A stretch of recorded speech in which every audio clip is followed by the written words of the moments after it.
de vous présenter en quelques minutes, probablement insuffisante, pas la confédération, hein, la conférence des églises européennes.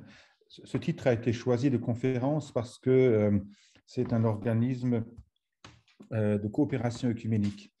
Et coopération est importante, c'est-à-dire c'est plus qu'un conseil qui réfléchit ou qui discute, etc. Il s'agissait vraiment d'agir au cœur de l'Europe. Cette conférence a été créée en 1959 dans une Europe assez dévastée, en pleine tension Est-Ouest. Et dans les réunions préparatoires ou des réunions préparatoires émergent trois thématiques importantes. Témoigner de l'Évangile dans une Europe sécularisée, c'est-à-dire à la fois agir au nom de l'Évangile et pour le témoignage de l'Évangile, et puis cette deuxième polarité de l'Europe sécularisée. Dès la création de la CEC, il était clair qu'on avait une attention toute particulière aux petites églises, aux églises en situation de minorité, qui à l'époque n'étaient pas admises au Conseil œcuménique des églises.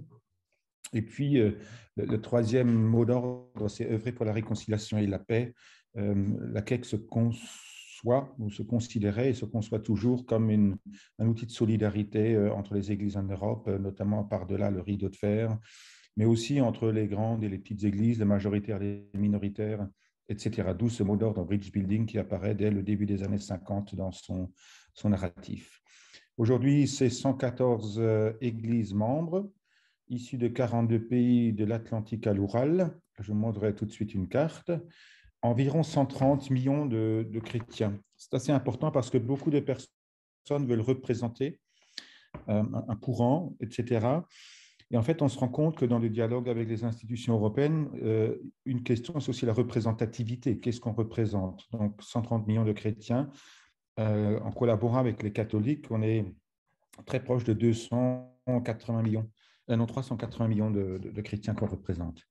Vous avez ici une rapide slide de l'Assemblée générale de Novi Sad qui m'a élu avec ce thème « Vous serez mes témoins », qui montre l'importance du témoignage, même s'il est compris très diversement. On pourra en parler tout à l'heure, entre ceux qui pensent agir pour témoigner, entre ceux qui proclament l'Évangile dans les rues, entre ceux qui veulent une parole prophétique dans le débat social et ceux qui célèbrent la liturgie pour témoigner. Vous avez tout un spectre de réflexion sur le témoignage. Voilà une carte qui vous montre ces 114 églises membres. Vous voyez qu'on va de l'Islande à Chypre ou de Gibraltar à Vladivostok. Voilà. Nos 114 églises membres sont réparties en trois familles confessionnelles, une famille orthodoxe, une famille anglicane et une famille protestante. Et se rajoute à cela environ 21 organisations partenaires, des organisations qui sont des ONG chrétiennes spécialisées dans tel ou tel domaine avec des expertises variées. Ce qui est important, c'est que la CEC est en fait une famille que vous voyez très plurielle. Et on a dans cette diversité énormément d'axes de débat et de dialogue. Il y a à la fois un axe confessionnel, mais plus souvent, en fait, les débats se jouent autour d'un axe culturel, entre l'Est et l'Ouest notamment.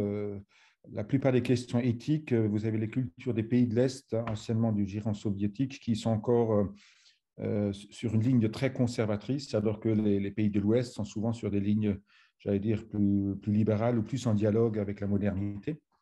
Et vous avez aussi des débats entre les églises majoritaires et minoritaires. Certains ont 22 millions de membres, d'autres en ont 3, 4, 5 000. Et vous avez des débats quant à la relation Église-État. Vous avez la laïcité à la française avec une séparation radicale, et puis vous avez l'Église luthérienne du Danemark qui est une église d'État.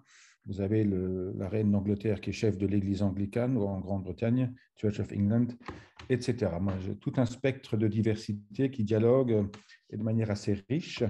La CEC couvre, je vous montre ici par 3 slides les champs thématiques sur lesquels on travaille. Premièrement, c'est promouvoir la paix, la justice et la réconciliation en Europe, donc à travers différents types d'actions, à la fois la guérison des mémoires, la réconciliation, le dialogue avec l'Union européenne et travailler à son avenir, l'éducation à la démocratie, etc., et le dialogue interreligieux. Vous avez un axe à proprement parler plus ecclésial, qui est le travail sur notre diversité, sur notre compréhension de l'ecclésiologie de la mission. C'est un terme qu'on utilise pour parler d'évangélisation, et peut-être vous êtes plus familier. On fait actuellement une étude sur le baptême, notamment parce que l'Église orthodoxe souvent pratique un rebaptême qui est mal vécu par d'autres, donc il faut bien qu'on parle un peu de nos différences qui nous blessent. Et puis, on renforce les partenariats des églises œcuméniques en Europe, notamment avec les églises issues de la migration. Et puis, vous avez le troisième pan, qui est en fait le pan un peu plaidoyer auprès des institutions européennes. Union européenne, Conseil de l'Europe pour les 47, la Cour européenne des droits de l'homme et l'OSCE. Là, on est sur des thématiques de justice climatique, d'écologie.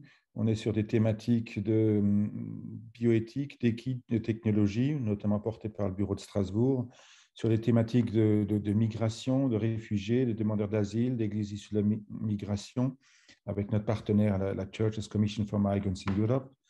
La question de l'éducation et la défense des droits de l'homme, et notamment là, la liberté religieuse. Et enfin, la promotion de la justice sociale avec un réseau qui s'appelle CALL. Je voulais vous dire que un des axes principaux du travail actuel, je regarde juste l'heure, je ne vois pas l'heure, bon, on prend encore 2 minutes. Il y a encore voilà, 2 minutes, très bien. Oui, l'un des axes principaux et qui est une remarquable plateforme, c'est en fait le traité de Lisbonne, dont vous avez ici un extrait du traité de fonctionnement de l'Union européenne. Dans son article 17, statue ou établit pratiquement les bases d'un dialogue entre l'Union européenne et les églises, les religions et les familles et les mouvements philosophiques.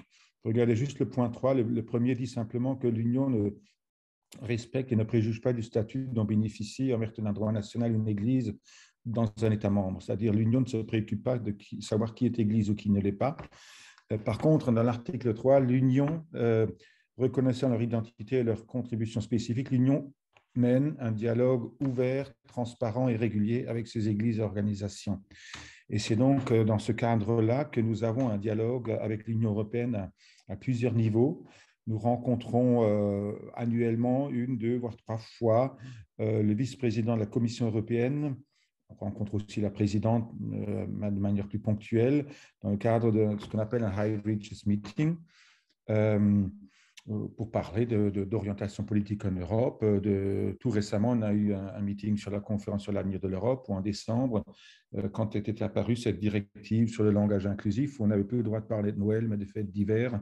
On a rapidement convoqué une rencontre pour dire que ça n'allait pas. Ce n'est pas notre vision de vivre ensemble dans des sociétés plurielles que de niveler par la neutralité.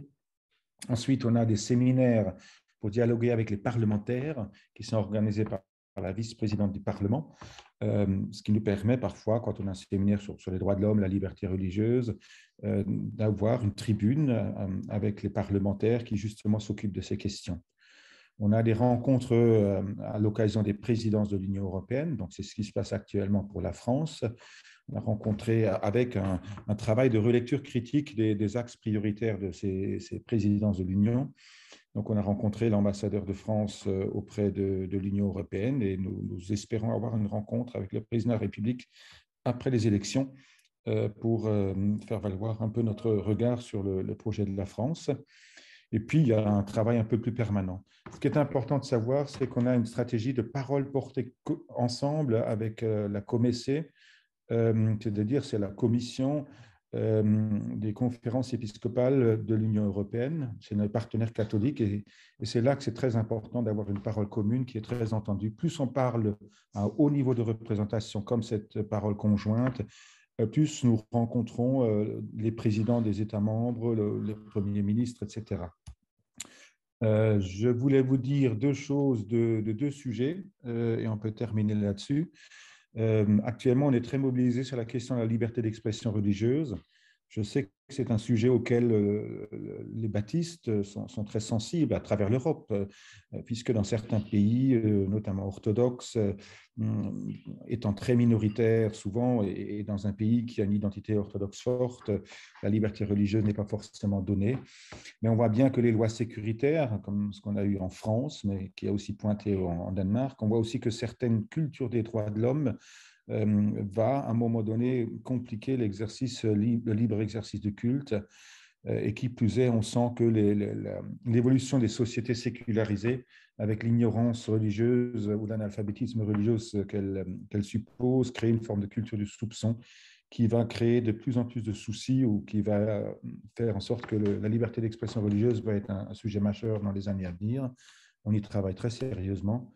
Et puis, un dernier point, peut-être pour avoir un point d'actualité, je suis très mobilisé actuellement sur la crise ukrainienne, notamment pour travailler à la dimension religieuse de ce conflit. Elle est multiple, on ne va pas pouvoir entrer dans le détail, sauf si vous voulez des questions.